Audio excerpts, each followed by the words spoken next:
रामपुर नामक गांव में भोला अपने पिता बिरजू माँ ममता के साथ रहा करता था। भोला का परिवार बहुत गरीब है, इसीलिए मेहनत मजदूरी करके वो अपने घर का खर्चा चलाते हैं।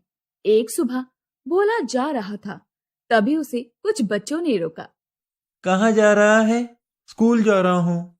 बेचारे के पास कुछ भी नहीं है। तू जितना गरीब है ना, तुझे काम पर जाना चाहिए, ना कि पढ़ाई करने। मैं जा रहा हूँ। बेचारे के पास ढंग के जूते भी नहीं है और सपने बड़े बड़े देखता है। भोला उन लोगों की बातों पर कोई ध्यान नहीं देता और वहां से चला जाता है। भोला, अब तो खेत चला जा। हाँ माँ, मैं जा रहा हूँ। ध्यान से जाना, कभी तुझे फिर से बाकी बच्चे परेशान ना करे। हाँ माँ, अगर कोई परेशान भी करेगा तो मैं कुछ नहीं बोलूंगा, वहां से चला जाऊंगा। हाँ ठीक है। भोला वहां से चला गया। भोला रास्ते में जा रहा था, तभी उसे गांव के सरपंच नंदू ने रोका और कहा। कहाँ जा रहा है? काका, मैं पापा की मदद करने खेत पर जा रहा हूँ। वहां बाद में जाना, पहले मेरा काम करके जा। बताइए काका, क्या काम है? मुझे कुएं से पानी लाकर दे दे।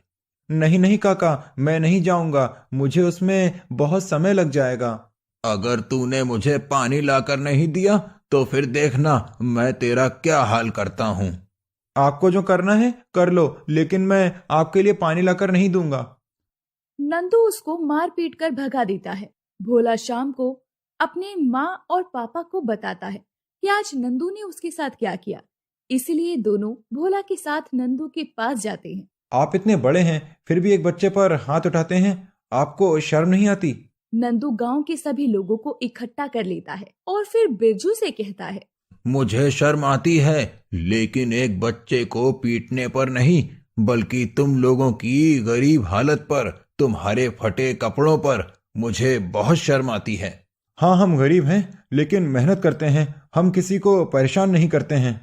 ये गांव मेरा है, इसीलिए अब तुम यहाँ मेहनत भी नहीं कर पाओगे, तुमको ये गांव छोड़कर जाना पड़ेगा।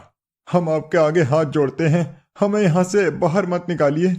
अब तुम्हारे हाथ जोड़ने से कुछ नहीं होगा, ये मेरा फैसला है। हम गरीब हैं, यहाँ खेतों में मेहनत मजदूरी करके खाते हैं। यहाँ से भी चले जाएंगे तो हम कैसे जिएंगे? मैं कुछ नहीं जानता, ये सभी का फैसला है, सभी को यहाँ से जाना होगा। जल्दी से ये गांव छोड़ दो, वरना मैं तुम्हें यहाँ से निकाल दूंगा। ममता और बिरजू अपने बेटे भोला के साथ वो गांव छोड़ देते हैं। भोला को रास्ते में एक लोहे का कंगन मिलता है। यहाँ पहले सामान को रखने के लिए जगह नहीं है और तू नया सामान जोड़ रहा है। कोई नहीं, बच्चा है, उठा लेने दो। वो तीनों एक नदी के किनारे पहुंच जाते हैं। मुझे लगता है हमको यहीं रह लेना चाहिए। हाँ, हम यहीं पर झोपड़ी बना लेते हैं, मैं मछलियां पकड़कर बाजार में बेचकर आ जाऊंगा। हाँ, अब इसी तरह हमारा गुजारा चल सकता है। वैसे तो हमारे पास अब कुछ भी नहीं। तीनों मिलकर नदी के किनारे अपने लिए झोपड़ी बनाते हैं और फिर उनका यही रोजगार चलता है। एक दिन भोला उस कंगन को लेकर नदी के किनारे बैठा था। इस लोहे के कंगन को ऐसे ही बेचूंगा तो इसके मुझे कुछ पैसे भी नहीं मिलेंगे, इससे अच्छा मैं इसे चमकाकर बेचूंगा ताकि कुछ अच्छे दाम मिल सकें। भोला उस कंगन को पत्थर पर रगड़ता है और जैसे जैसे उस कंगन को पत्थर पर रगड़ता है, वहां से सोने के सिक्के गिरने लगते हैं। ये क्या, इसमें से सोना कैसे निकल रहा है? एक बार फिर से रगड़ कर देखता हूँ। लेकिन जितनी बार भी वो कंगन को रगड़ता है, उतने सिक्के बाहर आते गए। उसने सारे सिक्के रखाया और वो दौड़कर वापस नदी के किनारे आ गया। जैसे ही उसने दोबारा कंगन को घिसा तो वो हैरान हो गया, क्योंकि इस बार उससे सिक्के नहीं निकले, बल्कि उसे नदी में से आवाज आई। उसने पीछे मुड़कर देखा तो वहां एक जलपरी थी। आप ये सब क्या कर रही हैं? मुझे कुछ समझ नहीं आ रहा। तुमको अपने परिवार के लिए बहुत सारा धन चाहिए। हाँ? इस कंगन को घिसने से सिर्फ तुम्हें सिक्के मिलेंगे, लेकिन अगर तुम इस पानी के अंदर आओगे तो तुम्हें सारा खजाना एक साथ मिल सकता है। क्या, सच में? हाँ, मैं सच कह रही हूँ।